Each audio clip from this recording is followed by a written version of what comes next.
നമസ്കാരം. മറ്റൊരു വാർത്താ ദിനത്തിലേക്ക് പ്രിയ പ്രേക്ഷകർക്ക് സ്വാഗതം. ഇന്ന് ഏപ്രിൽ 15 തിങ്കളാഴ്ചയാണ്. മലയാള മാസം മേടം 2. എല്ലാ പ്രേക്ഷകർക്കും ഒരു നല്ല ദിനം ആശംസിക്കുന്നു. നിരവധി വാർത്തകളും സംഭവങ്ങളും പ്രതീക്ഷിക്കുന്ന ഒരു ദിനം കൂടിയാണിന്ന്. ലോക്സഭാ തെരഞ്ഞെടുപ്പ് പ്രചാരണത്തിനായി പ്രധാനമന്ത്രി നരേന്ദ്രമോദി കേരളത്തിലെത്തിയിട്ടുണ്ട്. ആറ്റിങ്ങലിലും ആലത്തൂരും തൃശ്ശൂരും ഉൾപ്പെടെയുള്ള ഇടങ്ങളിൽ പൊതുസമ്മേളനങ്ങളിൽ പ്രധാനമന്ത്രി ഇന്ന് പങ്കെടുക്കുമെന്നാണ് അറിയിച്ചിരിക്കുന്നത്. രാഹുൽ ഗാന്ധിയും ഇന്ന് കേരളത്തിലെത്തുന്നു. 22-ാം തീയതി വരെ തിരക്കേറിയ പരിപാടികളുണ്ട് രാഹുൽ ഗാന്ധിക്ക്. ഒപ്പം മുഖ്യമന്ത്രി പിണറായി വിജയനും ഇന്ന് തൃശ്ശൂർ ഉൾപ്പെടെ എൽ ഡി എഫിനായി പ്രചാരണത്തിന് ഇറങ്ങുന്നുണ്ട്. അങ്ങനെ തിരഞ്ഞെടുപ്പ് ആവേശം ഇന്ന് മുതൽ കൊടിയേറുന്നു. അത് കൊടുമുടിയേറാൻ പോകുന്നു എന്നാണ് നമുക്ക് ലഭിക്കുന്ന വിവരങ്ങൾ. ഇനി ഇറാൻ ഇസ്രയേൽ സംഘർഷത്തിലേക്ക് വന്നു കഴിഞ്ഞാൽ ഇറാൻ പിടിച്ചെടുത്ത കപ്പൽ ഇന്ത്യക്കാരുടെ മോചനത്തിനായി ശ്രമങ്ങൾ ഇപ്പോഴും തുടരുകയാണ്. സുപ്രധാന തീരുമാനം ഉടൻ ഉണ്ടാകുമെന്നാണ് ഇപ്പോൾ അറിയിപ്പ് ലഭിച്ചിരിക്കുന്നത്. മലയാളികൾ ഉൾപ്പെടെയുള്ള കപ്പലിലെ എല്ലാ ജീവനക്കാരും സുരക്ഷിതരാണ് എന്ന് ഇറാൻ തന്നെ ഇന്ത്യയെ അറിയിച്ചിട്ടുമുണ്ട്. അത് ആശ്വാസ വാർത്തയാവുകയാണ്. ഇനി ഡൽഹിയിലേക്ക് വന്നാൽ ഡൽഹിയിൽ ഇന്ന് അരവിന്ദ് കെജ്രിവാളിന്റെ ഹർജി സുപ്രീം കോടതി പരിഗണിക്കുന്നുണ്ട്. അറസ്റ്റ് നിയമവിരുദ്ധമല്ല എന്ന ഹൈക്കോടതി വിധിക്ക് എതിരെയാണ് ഡൽഹി മുഖ്യമന്ത്രിയുടെ അപ്പീൽ. അങ്ങനെ വാർത്തകൾ ഇന്ന് നിരവധിയുണ്ട്. ഈ മണിക്കൂറിലെ 100 വാർത്തകൾ പരിശോധിക്കാം. ഇപ്പോൾ 100 ന്യൂസ് ആരംഭിക്കുന്നു. ആദ്യം പ്രധാന വാർത്തകൾ. സംസ്ഥാനത്ത് ഇലക്ഷൻ പ്രചാരണം കൊഴുപ്പിക്കാൻ പ്രധാനമന്ത്രി നരേന്ദ്രമോദിയും രാഹുൽ ഗാന്ധിയും ഇന്നിറങ്ങും. ഇന്നലെ രാത്രി കൊച്ചിയിലെത്തിയ പ്രധാനമന്ത്രി ഇന്ന് ആലത്തൂർ, ആറ്റിങ്ങൽ മണ്ഡലങ്ങളിലെ പൊതുസമ്മേളനങ്ങളിൽ പങ്കെടുക്കും.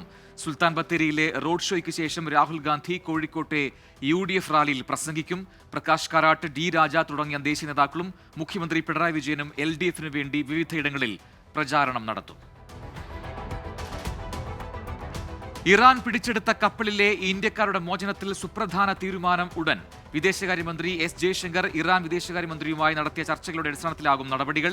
കപ്പലിലെ ജീവനക്കാരെല്ലാം സുരക്ഷിതരെന്ന് ഇറാൻ ഇന്ത്യയെ അറിയിച്ചു. ഡൽഹി മുഖ്യമന്ത്രി അരവിന്ദ് കെജ്രിവാളിന് ഇന്ന് നിർണായകം. കസ്റ്റഡി കാലാവധി പൂർത്തിയാക്കുന്ന കെജ്രിവാളിനെ ഡൽഹി റൌസ് അവന്യൂ കോടതിയിൽ ഹാജരാക്കും. EDയുടെ അറസ്റ്റും കസ്റ്റഡിയും ചോദ്യം ചെയ്തുള്ള കെജ്രിവാളിന്റെ ഹർജി ഇന്ന് സുപ്രീം കോടതിയും പരിഗണിക്കും. തിഹാർ ജയിലിൽ കഴിയുന്ന കെജ്രിവാളുമായി പഞ്ചാബ് മുഖ്യമന്ത്രി ഭഗവന്ത് മാൻ ഇന്ന് വൈകിട്ട് കൂടിക്കാഴ്ച നടത്തും. CBI കസ്റ്റഡിയിലുള്ള BRS നേതാവ് K കവിതയെയും ഇന്ന് റൌസ് അവന്യൂ കോടതിയിൽ ഹാജരാക്കുന്നു. മാസപ്പടി കേസിൽ CMRL MD അടക്കം 4 പേർ ഇന്ന് EDക്ക് മുന്നിൽ ഹാജരായേക്കും. MD Sasidharan Kartha, chief finance officer KS Suresh Kumar, manager NC Chandrasekharan, senior IT officer Anju എന്നിവരാകും ഹാജരാകുക. മുഖ്യമന്ത്രിയുടെ മകളുടെ കമ്പനിയുമായുള്ള സാമ്പത്തിക ഇടപാടുകൾ സംബന്ധിച്ച രേഖകൾ ഹാജരാക്കാൻ CMRLന് ED നിർദ്ദേശം. വധശിക്ഷയ്ക്ക് വിധിക്കപ്പെട്ട് സൗദിയിലെ ജയിലിൽ കഴിയുന്ന കോഴിക്കോട് സ്വദേശി അബ്ദുൽ റഹീമിന്റെ മോചനത്തിനായുള്ള നടപടികൾ വേഗത്തിലാക്കി ഇന്ത്യൻ എംബസി. പെരുന്നാൾ അവധി കഴിഞ്ഞാൽ ഉടൻ കോടതിയെ സമീപിക്കും. മോചനത്തിനു വേണ്ട 34 കോടി രൂപ കൈമാറാൻ തയ്യാറെന്ന് എംബസി ഉദ്യോഗസ്ഥർ വാദിഭാഗം അഭിഭാഷകനെ അറിയിച്ചിട്ടുണ്ട്. പ്രചാരണത്തിനായി കേന്ദ്ര ആഭ്യന്തരമന്ത്രി അമിത്ഷാ ഇന്ന് മണിപ്പൂരിലെത്തും. മണിപ്പൂരിന് പുറമെ ത്രിപുരയിലും രാജസ്ഥാനിലും റാലികളിൽ പങ്കെടുക്കും. പ്രതിരോധ മന്ത്രി രാജ്നാഥ് സിംഗ് ജമ്മുകശ്മീരിലെ ഉദ്ധംപൂരിലും BJP ദേശീയ അധ്യക്ഷൻ JP നഡ്ഡ ഉത്തരാഖണ്ഡിലും പ്രചാരണത്തിനെത്തും. കോൺഗ്രസ് നേതാവ് പ്രിയങ്ക ഗാന്ധി ഇന്ന് രാജസ്ഥാനിലെ അൽവാറിലും ദൌസയിലും റാലികളിൽ പങ്കെടുക്കും. സംസ്ഥാനത്ത് ചൂട് കൂടുമെന്ന് കേന്ദ്ര കാലാവസ്ഥാ വകുപ്പിന്റെ മുന്നറിയിപ്പ്. തിരുവനന്തപുരം, ഇടുക്കി, വയനാട് ഒഴികെയുള്ള 11 ജില്ലകളിൽ യെല്ലോ അലേർട്ട് പ്രഖ്യാപിച്ചു. തെക്കൻ കേരളത്തിലെയും മധ്യ കേരളത്തിലെയും മലയോര മേഖലകളിൽ ഇടിമിന്നലോട് കൂടിയ വേനൽ മഴ ലഭിച്ചേക്കും. ശക്തമായ കാറ്റിനും മോശം കാലാവസ്ഥയ്ക്കും സാധ്യതയുള്ളതിനാൽ ലക്ഷദ്വീപ് തീരത്ത് മത്സ്യബന്ധനത്തിന് വിലക്കേർപ്പെടുത്തി. അമീർ സർഫറാസ് വധക്കേസിൽ അന്വേഷണം തുടങ്ങിയതായി പാകിസ്ഥാൻ. ഇന്ത്യൻ പൗരൻ സർബ്ജിത് സിംഗിനെ പാക് ജയിലിൽ കൊലപ്പെടുത്തിയ അധോലോക നായകനെ ലാഹോറിൽ അജ്ഞാതർ വധിച്ചത് കഴിഞ്ഞ ദിവസം. സർഫറാസിനെയും മറ്റ് ഒരു പ്രതിയെയും 2018 തെളിവുകൾ ഇല്ലെന്ന് പറഞ്ഞ് പാകിസ്ഥാൻ കോടതി കുറ്റവിമുക്തരാക്കിയിരുന്നു. ഇനി കേരളത്തിലെ പ്രധാന വാർത്തകൾ. കണ്ണൂർ ലോക്സഭാ മണ്ഡലത്തിൽ ഭിന്നശേഷിക്കാർക്കും 85 കഴിഞ്ഞവർക്കും വീടുകളിൽ തന്നെ വോട്ട് ചെയ്യാനുള്ള സൗകര്യം ഇന്നു മുതൽ. ഈ മാസം 20 വരെയാണ് വോട്ട് ചെയ്യാൻ സൗകര്യമുണ്ടാവുക. കൊല്ലം പൂരം ഇന്ന്. അവസാനവട്ട ഒരുക്കങ്ങൾ പൂർണ്ണം. 13 ക്ഷേത്രങ്ങളിൽ നിന്ന് ചെറുപൂരങ്ങളുടെ വരവോടെയാണ് പൂരത്തിന് തുടക്കമാവുക. ചട്ടമ്പിസ്വാമി മഹാസമാധി ശതാബ്ദി ആചരണം ഈ മാസം 29 മുതൽ മെയ് 9 വരെ പന്മന ആശ്രമത്തിൽ നടക്കും. മഹാസമാധി ശതാബ്ദി ദിനാചരണ സഭയുടെ ഉദ്ഘാടനം മെയ് 1 കേന്ദ്രമന്ത്രി രാജീവ് ചന്ദ്രശേഖർ നിർവഹിക്കും. കൊല്ലം പുനലൂർ റെയിൽവേ സ്റ്റേഷനിൽ അമൃത് ഭാരത് പദ്ധതിയുടെ ഭാഗമായുള്ള നിർമ്മാണ പ്രവർത്തനങ്ങൾ പുരോഗമിക്കുന്നു. പ്രവേശന കവാടം നിർമ്മാണം തുടങ്ങി. പാർക്കിംഗ് ഏരിയ ഉൾപ്പെടെ നവീകരിക്കും. കോട്ടയം ജില്ലാ ക്രിക്കറ്റ് അസോസിയേഷന്റെ അവധിക്കാല ക്രിക്കറ്റ് പരിശീലന ക്യാമ്പിന് ഇന്ന് തുടക്കം. രാവിലെ 8 മുതൽ പാല ഐങ്കൊമ്പ് അംബിക വിദ്യാഭവനിലാണ് പരിശീലന ക്യാമ്പ്. 8 വയസ്സ് മുതൽ 18 വയസ്സ് വരെയുള്ള കുട്ടികൾക്ക് പരിശീലനം നൽകും. തിരുവനന്തപുരം പോത്തൻകോട് കൃഷിഭവന്റെ സഹകരണത്തോടെ ലക്ഷ്മി വിലാസം ഹൈസ്കൂളിൽ നടത്തുന്ന കൃഷിപാഠങ്ങൾക്ക് നാളെ തുടക്കമാകും. കൃഷിയിൽ താൽപ്പര്യമുള്ള ആർക്കും പങ്കെടുക്കാം. തെരഞ്ഞെടുപ്പ് കാലത്തെ ലഹരി വ്യാപനം തടയാൻ കോട്ടയം ജില്ലയിൽ പരിശോധന ശക്തമാക്കി എക്സൈസും പോലീസും. ട്രെയിനുകൾ, ടൂറിസ്റ്റ് ബസ്സുകൾ തുടങ്ങിയവ കേന്ദ്രീകരിച്ചാണ് പരിശോധന. പത്തനംതിട്ട AMM ഹയർ സെക്കൻഡറി സ്കൂളിൽ കുട്ടികൾക്കായി നീന്തൽ പരിശീലനം ആരംഭിക്കും. ഈ മാസം 17-ന് ആരോഗ്യമന്ത്രി വീണ ജോർജ് പരിശീലനം ഉദ്ഘാടനം ചെയ്യും. കോട്ടയം മറ്റപ്പള്ളിക്കുന്ന് റെസിഡൻസ് വെൽഫെയർ അസോസിയേഷന്റെ നേതൃത്വത്തിൽ പക്ഷികൾക്കായി ദാഹജലമൊരുക്കി. ജില്ലയിൽ വറ്റിക്കിടക്കുന്ന ജലസ്രോതസ്സുകൾ ശുചീകരിക്കാനും അസോസിയേഷൻ തീരുമാനമായി. ആലപ്പുഴ എടത്വയിൽ കൊയ്ത്ത് കഴിഞ്ഞ് പാടത്ത് കൂട്ടിയിട്ട നെല്ല് സാമൂഹിക വിരുദ്ധർ നശിപ്പിച്ചു. കൂട്ടിയിട്ട നെല്ല് വെള്ളം തുറന്നുവിട്ട് നശിപ്പിച്ചു. പോലീസിൽ പരാതി നൽകി കർഷകർ. ആലപ്പുഴ അരൂരിലെ പൊതുശ്മശാനം പ്രവർത്തന സജ്ജമായി. ഒരു ക്രിമറ്റോറിയത്തിന്റെ അറ്റകുറ്റപ്പണി പുരോഗമിക്കുന്നതായി അധികൃതർ. കോവിഡ് കാലത്ത് ഒട്ടേറെ മൃതദേഹങ്ങൾ കൂട്ടമായി സംസ്കരിച്ചതോടെയാണ് ശ്മശാനത്തിന്റെ പ്രവർത്തനം തകരാറിലായത്. ആലപ്പുഴ പുളിങ്കുന്ന് പുത്തൻതോട് പാലം നിർമ്മാണം വൈകുന്നു. പഞ്ചായത്തിലെ 6-7 വാർഡുകളെ തമ്മിൽ ബന്ധിപ്പിക്കുന്ന പാലത്തിന്റെ നിർമ്മാണമാണ് ഇഴഞ്ഞു നീങ്ങുന്നത്. ഇറിഗേഷൻ വകുപ്പിന്റെ അനാസ്ഥയാണ് നിർമ്മാണ ജോലികൾ വൈകാൻ കാരണമെന്നാണ് ആക്ഷേപം. ആലപ്പുഴ നഗരത്തിൽ തെരുവുനായ ശല്യം രൂക്ഷം. ഈ മാസം തുറക്കുമെന്ന് പറഞ്ഞ സീവ്യൂ വാർഡിലെ AVC സെന്റർ ഇപ്പോഴും അടഞ്ഞു തന്നെ. 22 ലക്ഷം രൂപ ചെലവഴിച്ചായിരുന്നു സെന്ററിന്റെ നിർമ്മാണം. ഇടുക്കി ചെറുതോണിയിൽ പോക്കറ്റടി സംഘം വിലസുന്നു. നിരവധി പേരുടെ പാൻ കാർഡ്, ആധാർ ഉൾപ്പെടെയുള്ള രേഖകളും പണവും നഷ്ടമായി. നിലമ്പൂരിൽ വനമേഖല കാട്ടുതീ ഭീഷണിയിൽ. 12,000 വനത്തിൽ വിവിധയിടങ്ങളിലായി തീ പടർന്നത് 10-ലധികം ഭാഗങ്ങളിൽ. 2 ആഴ്ചയായി തീ അണയ്ക്കുന്ന ജോലിയിലാണ് വനപാലകർ. കോടികൾ ചെലവഴിച്ച് നവീകരിച്ച കോട്ടയം കുറുപ്പന്തറ കടവുകുളം ഉപയോഗശൂന്യം. തോട്ടിൽ മാലിന്യങ്ങൾ നിറഞ്ഞു. മാലിന്യം തള്ളുന്നവർക്കെതിരെ കർശന നടപടി സ്വീകരിക്കുമെന്ന് നാട്ടുകാർ. മലപ്പുറം ജില്ലയുടെ മലയോര മേഖല കേന്ദ്രീകരിച്ച് ലഹരി വിൽപ്പന സംഘത്തിന്റെ പ്രവർത്തനം സജീവമായതായി പരാതി. ഇതര സംസ്ഥാന തൊഴിലാളികൾ, സാധാരണക്കാർ എന്നിവരെ ലക്ഷ്യമിട്ടാണ് ലഹരി മാഫിയയുടെ പ്രവർത്തനം. വനമേഖലകളിൽ ടൂറിസ്റ്റുകൾ നടത്തുന്ന ട്രക്കിങ്ങിന് നിയന്ത്രണം ഏർപ്പെടുത്തി. മൂന്നാറിലെ ലക്ഷ്മി, കൊലുക്കുമല, ചിന്നക്കനാൽ മേഖലകളിലാണ് നിയന്ത്രണം ഏർപ്പെടുത്തിയത്. മേഖലയിൽ വന്യമൃഗങ്ങളുടെ സാന്നിധ്യം വർദ്ധിച്ചതോടെയാണ് നടപടി.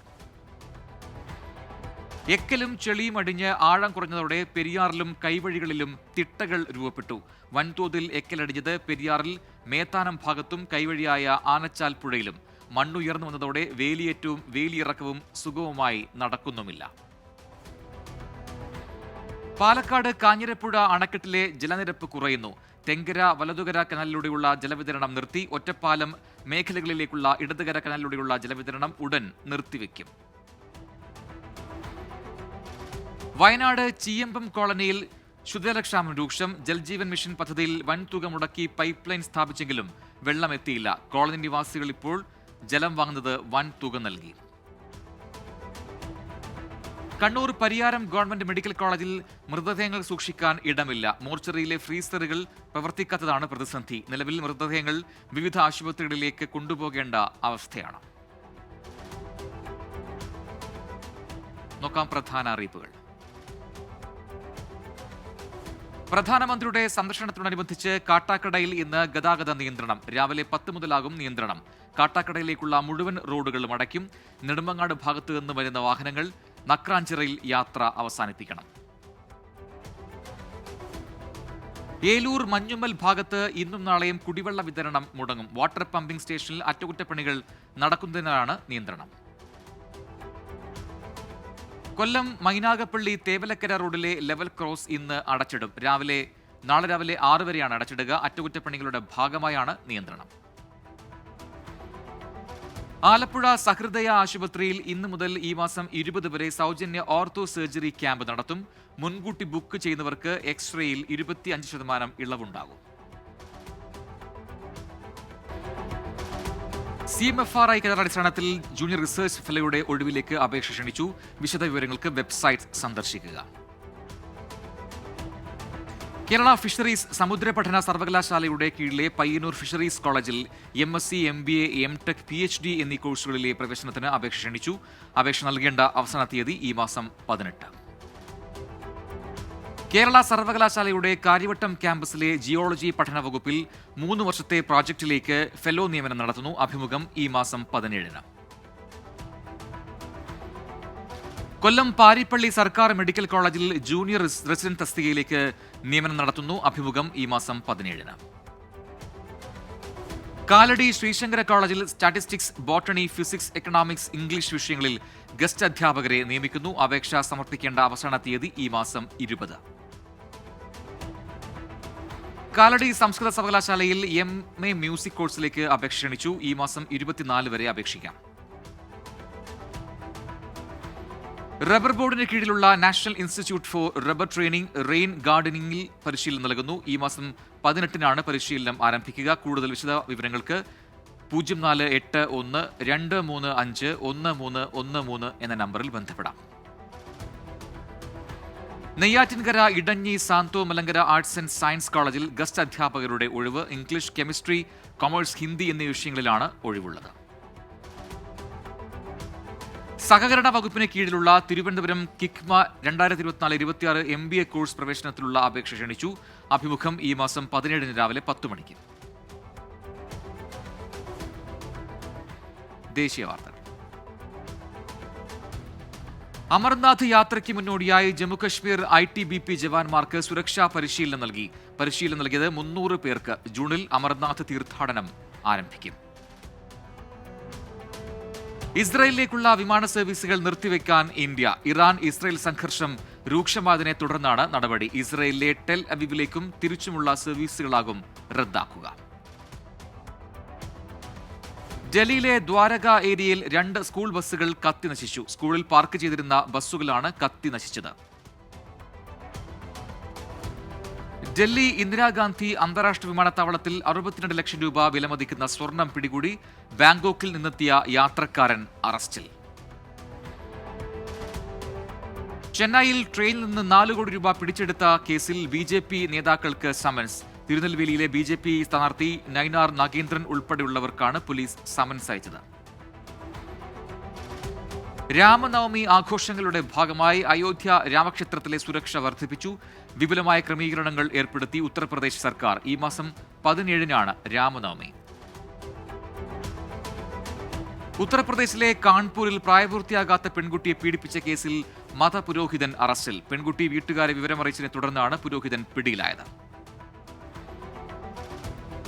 ആന്ധ്രാപ്രദേശ് മുഖ്യമന്ത്രി YS ജഗൻമോഹൻ റെഡ്ഡിക്ക് നേരെ കല്ലെറിഞ്ഞ കേസിൽ 4 പേർ പിടിയിലായതായി സൂചന. കൊലപാതക ശ്രമമാണെന്ന് പോലീസിന്റെ FIR-ൽ പറയുന്നു. ആക്രമണമുണ്ടായത് പ്രചാരണത്തിനിടെ. ഉത്തർപ്രദേശിലെ മുസാഫർ നഗറിൽ നിർമ്മാണത്തിലിരിക്കുന്ന കെട്ടിടത്തിന്റെ മേൽക്കൂര തകർന്ന് ഒരാൾക്ക് ദാരുണാന്ത്യം. നിരവധി പേർക്ക് പരിക്കേറ്റു. രക്ഷാപ്രവർത്തനം പുരോഗമിക്കുന്നു. മധ്യപ്രദേശിലെ മനിക്കയിൽ 6 വയസ്സുകാരൻ കുഴൽക്കിണറിൽ വീണ സംഭവത്തിൽ 2 ഉദ്യോഗസ്ഥർക്ക് സസ്പെൻഷൻ. നടപടി രക്ഷാപ്രവർത്തനത്തിൽ വീഴ്ച വരുത്തിയെന്നാരോപിച്ച്. വെള്ളിയാഴ്ച ഉച്ചയോടെയാണ് സംഭവം. മഹാരാഷ്ട്രയിലെ ചന്ദ്രപൂരിൽ ഭക്ഷ്യവിഷബാധ, ഒരാൾ മരിച്ചു. 75ഓളം പേർ ചികിത്സയിൽ. മതപരമായ ചടങ്ങിനിടെ പ്രസാദം കഴിച്ചവർക്കാണ് ദേഹാസ്വാസ്ഥ്യം അനുഭവപ്പെട്ടതെന്ന് ആരോഗ്യവകുപ്പ്. രാജസ്ഥാനിലെ കോട്ടയിലെ ആൺകുട്ടികളുടെ ഹോസ്റ്റൽ കെട്ടിടത്തിലുണ്ടായ തീപിടുത്തത്തിൽ 8 വിദ്യാർത്ഥികൾക്ക് പൊള്ളലേറ്റു. അപകട കാരണം ട്രാൻസ്ഫോർമറിലെ ഷോർട്ട് സർക്യൂട്ട്. വിശദമായ അന്വേഷണം നടത്താൻ ഫോറൻസിക് സംഘം എത്തും. തൃണമൂൽ കോൺഗ്രസ് നേതാവ് അഭിഷേക് ബാനർജിയുടെ ഹെലികോപ്റ്റർ പരിശോധിച്ചെന്ന ആരോപണം തള്ളി ആദായ നികുതി വകുപ്പ്. എയർ ട്രാഫിക് കൺട്രോളിൽ നിന്ന് വിവരങ്ങൾ ശേഖരിക്കുക മാത്രമാണ് ചെയ്തതെന്നാണ് വിശദീകരണം. ഇനി രാജ്യാന്തര വാർത്തകൾ. ഗസയിൽ ഇസ്രായേൽ ആക്രമണത്തിൽ 24 മണിക്കൂറിനിടെ 19 പേർ കൊല്ലപ്പെട്ടു. 200-ലധികം പേർക്ക് പരിക്കേറ്റു.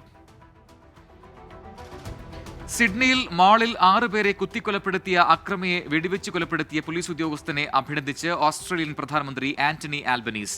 ക്വീൻസ്ലാൻഡിലെ ജോയൽ കൌച്ചിലാണ് ആക്രമണം നടത്തിയതെന്ന് പോലീസ് സ്ഥിരീകരിച്ചിരുന്നു. പാകിസ്ഥാനിൽ 24 മണിക്കൂറിനിടെ വ്യത്യസ്ത റോഡ് അപകടങ്ങളിലായി 10 പേർ മരിച്ചു. 2 ബസ്സുകൾ കൂട്ടിയിടിച്ചുണ്ടായ അപകടത്തിൽ 4 പേരും 2 കാർ അപകടങ്ങളിലായി 6 പേരും മരിച്ചു. ഇസ്രയേൽ ആക്രമണത്തിൽ ഇറാന് തക്ക സമയത്ത് മറുപടി നൽകുമെന്ന് ഇസ്രയേൽ മന്ത്രി ബെന്നി ഗാൻസ്. ആക്രമണം നടത്തുക പ്രാദേശികമായി സഖ്യം രൂപീകരിച്ച ശേഷം ഇറാനെതിരായ ആക്രമണത്തിൽ ഭാഗമാകില്ലെന്ന് അമേരിക്ക. കിഴക്കൻ ലെബനനിലെ ഹിസ്ബുള്ളയുടെ ശക്തി കേന്ദ്രത്തിൽ ഇസ്രയേലിന്റെ വ്യോമാക്രമണം. 3 പേർ കൊല്ലപ്പെട്ടു, നിരവധി പേർക്ക് പരിക്ക്. ഒമാനിൽ കനത്ത മഴയിലും വെള്ളപ്പൊക്കത്തിലും ഒരു മലയാളി ഉൾപ്പെടെ 12 പേർ മരിച്ചു. 5 പേരെ കാണാതായി. പത്തനംതിട്ട കടമ്പനാട് സ്വദേശി സുനിൽകുമാറാണ് മരിച്ച മലയാളി. 4 ഗവർണറേറ്റുകളിലെ വിദ്യാഭ്യാസ സ്ഥാപനങ്ങൾക്ക് ഇന്ന് അവധി പ്രഖ്യാപിച്ചിട്ടുണ്ട്. സൗദിയിൽ പ്രീമിയം ഇഖാമ അനുവദിച്ചു തുടങ്ങി. മലയാളികൾ ഉൾപ്പെടെ പലർക്കും കഴിഞ്ഞ ദിവസങ്ങളിൽ ഇഖാമ ലഭിച്ചു. നിശ്ചിത യോഗ്യതയുള്ളവർക്ക് 4000 റിയാൽ ഫീസ് നൽകിയാൽ പ്രീമിയം ഇഖാമ സ്വന്തമാക്കാം. കുവൈത്തിൽ ബയോമെട്രിക് വിവരങ്ങൾ നൽകാൻ 4 ലക്ഷം പേർ അപ്പോയിന്റ്മെന്റ് എടുത്തതായി അധികൃതർ. ഇതുവരെ നടപടികൾ പൂർത്തിയാക്കിയത് സ്വദേശികളും വിദേശികളും ഉൾപ്പെടെ 20 ലക്ഷം പേർ. സമയപരിധി അവസാനിക്കുന്നതിന് മുൻപ് ബയോമെട്രിക് വിവരങ്ങൾ നൽകണമെന്ന് അധികൃതർ. ബ്രസീലിലെ ഇറ്റാപിപ്പോക്കയിൽ ഭൂചലനം. 5.3 തീവ്രത രേഖപ്പെടുത്തി. നാശനഷ്ടങ്ങളില്ല. Business news. ഈജിപ്തിലെ കെയ്റോ, മലേഷ്യയിലെ ക്വാലലംപൂർ ഉൾപ്പെടെ 5 കേന്ദ്രങ്ങളിൽ കോൺടാക്ട് സെന്ററുകൾ ആരംഭിച്ച് എയർ ഇന്ത്യ. കാലിഫോർണിയ ആസ്ഥാനമായ ഉപഭോക്തൃ സേവന സ്ഥാപനമായ കോൺസെൻട്രിക്സുമായി ചേർന്നാണ് സെന്ററുകളുടെ പ്രവർത്തനം. ടാറ്റ ഇലക്ട്രോണിക്സ് തമിഴ്നാട് കൂതനപ്പള്ളിയിലെ ഐഫോൺ അസംബ്ലി ഹബ്ബിൽ വൻ വിപുലീകരണം നടത്താനൊരുങ്ങുന്നു. ജീവനക്കാരുടെ 175% വേതനം 175% വർദ്ധിപ്പിച്ച് 55,000 ആക്കും.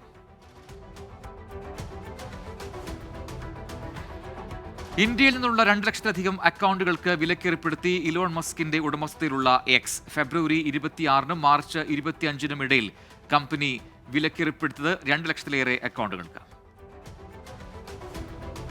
ഇന്ത്യയിലെ ഏറ്റവും വലിയ IT സേവന കമ്പനിയായ TCS ശമ്പള വർധനവ് പ്രഖ്യാപിച്ചു. വ്യക്തിഗത പ്രകടനത്തെ അടിസ്ഥാനമാക്കി 4 മുതൽ 7% വരെ ശമ്പള വർധനവ് ഉണ്ടാകുമെന്ന് TCS ചീഫ് HR ഓഫീസർ അറിയിച്ചു. വാട്സാപ്പ് സ്റ്റാറ്റസുകൾ ഇൻസ്റ്റഗ്രാമിലും പങ്കിടാൻ കഴിയുന്ന ഫീച്ചർ വാട്സാപ്പ് ഉടൻ അവതരിപ്പിച്ചേക്കുമെന്ന റിപ്പോർട്ടുകൾ. ഫീച്ചർ നിലവിൽ പരീക്ഷണഘട്ടത്തിൽ. ഉപയോക്താക്കൾക്ക് വാട്സാപ്പ് സ്റ്റാറ്റസിലൂടെ മീഡിയ ഷെയറിംഗ് എളുപ്പത്തിൽ സാധ്യമാക്കുന്നതാണ് ഫീച്ചർ. ഫുഡ് ഡെലിവറി പ്ലാറ്റ്ഫോമായ സ്വിഗ്ഗി റമദാൻ ദിവസങ്ങളിൽ ഇന്ത്യയിൽ വിതരണം ചെയ്തത് 60 ലക്ഷം ബിരിയാണികൾ. കണക്കുകൾ പുറത്തുവിട്ട് സ്വിഗ്ഗി അധികൃതർ. ജീവിത ചെലവിൽ വഴിമുട്ടി പാകിസ്ഥാൻ. 25% പണപ്പെരുപ്പ് നിരക്കുള്ള ഏഷ്യയിലെ ഏറ്റവും ഉയർന്ന ജീവിത ചെലവുള്ള രാജ്യം പാകിസ്ഥാനാണെന്ന് ADB റിപ്പോർട്ട്. രാജ്യത്ത് പാസഞ്ചർ വാഹന വിൽപ്പന റെക്കോർഡിലെത്തി. ഇരുചക്ര വാഹന വിപണിയിൽ രേഖപ്പെടുത്തിയിരിക്കുന്നത് 13% വർധന. ഓൺലൈൻ ഭക്ഷണ വിതരണ രംഗത്തേക്ക് ചുവടുവെച്ച് ടാറ്റ ഗ്രൂപ്പ്. ടാറ്റ ന്യൂ എന്ന ആപ്പിലൂടെ കേന്ദ്ര സർക്കാരിന്റെ ഇ-കൊമേഴ്സ് പ്ലാറ്റ്ഫോമായ ONDC വഴിയാണ് ഭക്ഷണ വിതരണം. ഡൽഹി, ബംഗളൂരു എന്നിവിടങ്ങളിലാണ് ആദ്യഘട്ടത്തിൽ സേവനം ലഭ്യമാക്കുക. Sports news. ഇംഗ്ലീഷ് പ്രീമിയർ ലീഗിൽ ലിവർപൂളിനെ അട്ടിമറിച്ച് ക്രിസ്റ്റൽ പാലസ്. എതിരില്ലാത്ത 1 ഗോളിനാണ് യർഗൻ ക്ലോപ്പിന്റെ സംഘം പരാജയപ്പെട്ടത്. ഇന്ത്യൻ സൂപ്പർ ലീഗിലെ ലീഗ് ഷീൽഡ് ജേതാക്കളെ ഇന്നറിയാം. രാത്രി 7:30 നടക്കുന്ന മത്സരത്തിൽ മുംബൈ സിറ്റി FC-യുടെ എതിരാളി മോഹൻ ബഗാൻ. 100 ന്യൂസിലേക്ക് വീണ്ടും. ഇനി സാംസ്കാരിക സിനിമാ വാർത്തകൾ നോക്കാം. താജൻ ആലമൂട്ടിൽ സംവിധാനം ചെയ്യുന്ന പുതിയ ചിത്രം തലതെറിച്ചക്കയുടെ ടൈറ്റിൽ ലുക്ക് പോസ്റ്റർ പുറത്തിറങ്ങി. കാർമിക് സ്റ്റുഡിയോസിന്റെ ബാനറിലാണ് ചിത്രം നിർമ്മിക്കുന്നത്. തിരക്കഥ, സംഭാഷണം എന്നിവ ഒരുക്കിയിരിക്കുന്നത് നിതാരയാണ്. നിവിൻ പോളി നയൻതാര കോംബോ വീണ്ടും. ഡിയർ സ്റ്റുഡൻസ് എന്ന ചിത്രത്തിന്റെ മോഷൻ പോസ്റ്റർ പുറത്തുവിട്ട് അണിയറ പ്രവർത്തകർ. ജോർജ് ഫിലിപ്പ് റോയ്, സന്ദീപ് കുമാർ എന്നിവർ ചേർന്നാണ് സംവിധാനം നിർവഹിക്കുന്നത്. മമ്മൂട്ടിയെ നായകനാക്കി വൈശാഖ് സംവിധാനം ചെയ്യുന്ന ടർബോയുടെ റിലീസ് ഡേറ്റ് പുറത്തുവിട്ടു. മിഥുൻ മാനുവൽ തോമസിന്റെ തിരക്കഥയിൽ മമ്മൂട്ടി കമ്പനി നിർമ്മിക്കുന്ന ചിത്രം ജൂൺ 13 തിയേറ്ററുകളിൽ എത്തും. ചിത്രം ഒരുങ്ങുന്നത് വൻ ബജറ്റിൽ. Viral trends. പഴയകാലത്തെ ഓർമ്മപ്പെടുത്തുന്ന ഒരു വീഡിയോ ആണ് സമൂഹ മാധ്യമങ്ങളിൽ ഇപ്പോൾ വൈറൽ. പഴയകാലം തിരിച്ചു കിട്ടിയ ഒരു അനുഭൂതിയാണ് വീഡിയോയ്ക്കുള്ളത്. Fact check. ഇന്ത്യൻ സ്ത്രീകളെ വെല്ലുവിളിച്ച പാകിസ്ഥാൻ വനിതാ ഗുസ്തി താരത്തെ കീഴടക്കിയ തമിഴ്നാട് യുവതിയുടേത് എന്ന അടിക്കുറിപ്പോടെ പ്രചരിക്കുന്ന പോസ്റ്റ് വ്യാജം. യഥാർത്ഥത്തിൽ ദൃശ്യങ്ങളിലെ 2 പേരും ഇന്ത്യക്കാരാണ്. വീഡിയോ പഞ്ചാബിൽ 2016 നടന്ന ഗുസ്തി ടൂർണമെന്റ് സമയത്ത് ചിത്രീകരിച്ചതാണ്. ഇനി ലേറ്റസ്റ്റ് ന്യൂസ്. മധ്യ ഗസയിലെ നുസറാത്ത് അഭയാർത്ഥി ക്യാമ്പിൽ ഇസ്രയേലിന്റെ ബോംബാക്രമണം. 5 പേർ കൊല്ലപ്പെട്ടു, നിരവധി പേർക്ക് പരുക്ക. ഇന്തോനേഷ്യയിൽ കനത്ത മഴയെ തുടർന്ന് മണ്ണിടിച്ചിൽ. 19 പേർ മരിച്ചു, 2 പേരെ കാണാതായി. വടക്കൻ ഗിനിയയിൽ ഭൂചലനം. 6.5 തീവ്രത രേഖപ്പെടുത്തി, ആളപായമില്ല. മിസോറാമിൽ നിന്ന് 2.27 കോടി രൂപയുടെ ഹെറോയിൻ പിടികൂടി. അസം റൈഫിൾസ്. പ്രതികൾ അറസ്റ്റിൽ. ചണ്ഡീഗഡിൽ പ്രധാനമന്ത്രിക്കെതിരെ മോശം പരാമർശം നടത്തിയ ഒരാൾക്കെതിരെ കേസ്. പോലീസ് നടപടി. അരവിന്ദ് കുമാർ സോണി എന്നയാൾക്കെതിരെ. ഇനി ഇപ്പോൾ കിട്ടിയ പ്രധാന വാർത്തകൾ.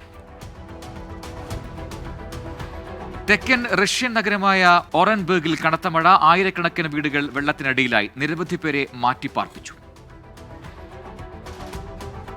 മധ്യപ്രദേശിൽ KSEB ഉദ്യോഗസ്ഥർക്ക് മർദ്ദനം. കുടിശ്ശിക അടക്കാത്തതിന്റെ പേരിൽ ഉപഭോക്താവിന്റെ വൈദ്യുതി ബന്ധം വിച്ഛേദിക്കാൻ പോയപ്പോഴാണ് മർദ്ദിച്ചത്. 5 പേർക്കെതിരെ കേസെടുത്ത് പോലീസ്. 100 ന്യൂസ് പൂർത്തിയാവുന്നു.